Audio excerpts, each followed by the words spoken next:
Merci pour cette présentation. Mais quand on parle d'éclairage public, en fait, il y a beaucoup de choses derrière, hein. Il y a effectivement combien ça coûte en termes de consommation électrique. Et à travers la délibération, vous apportez des réponses, hein, 77 voire 79% de réduction de la facture énergétique. C'est excellent, hein, c'est très très bien. Mais vous savez qu'il y a d'autres questions liées à l'éclairage. Il y a par exemple où on éclaire ou où on éteint.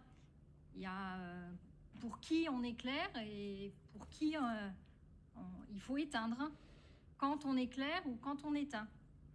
Et à toutes ces questions-là, ben, pour l'instant, vous ne répondez pas, alors même que nous avions déposé une motion en octobre 2022 pour demander un vrai débat sur la question de l'éclairage public. Et vous l'aviez refusé au motif que vous étiez soi-disant en train d'y réfléchir et d'y travailler. Mais les réponses à ces questions, les Rémovillois, ils se les posent toujours, et notamment concernant l'extinction totale de l'éclairage de nuit. Or, il y a des solutions. Alors, on va encore parler de Toulouse, ça fait plusieurs fois qu'on en parle ce soir. Il y a deux solutions alternatives qui sont envisagées à Toulouse. Alternatives, je dis, à l'extinction totale. D'abord, il y a le déploiement des réverbères intelligents. Donc, intelligents, c'est des réverbères qui ont un boîtier qui est capable de détecter les mouvements de manière à faire varier l'intensité lumineuse, c'est-à-dire que ces lampadaires, ils éclairent à 10% de leur capacité lorsqu'il n'y a personne et ils passent à 90, 100% au passage d'une personne.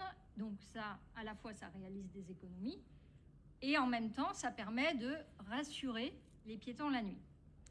Et j'insiste, hein, pour que vous ne me fassiez pas dire ce que j'ai pas dit, ça permet de réduire le sentiment d'insécurité et non l'effet d'insécurité, puisqu'on n'a pas les données sur l'effet de l'éclairage ou de l'extinction dans les statistiques de gendarmerie.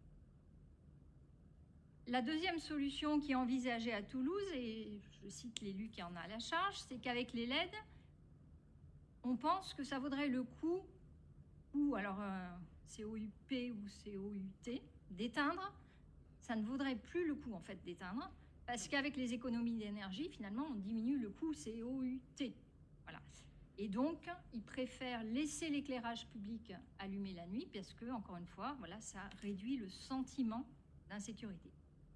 Donc, tout ça pour vous dire que il me semble qu'on est passé à côté d'une question importante, qui n'est toujours pas abordée avec la population, et pourtant qui revient dans les discussions que nous, on a avec les Ramonvillois, qui est la question de l'extinction totale de l'éclairage. Et je pense qu'il faut vraiment la traiter maintenant avec les personnes qui souhaitent le faire. Et c'était l'objet de mon propos.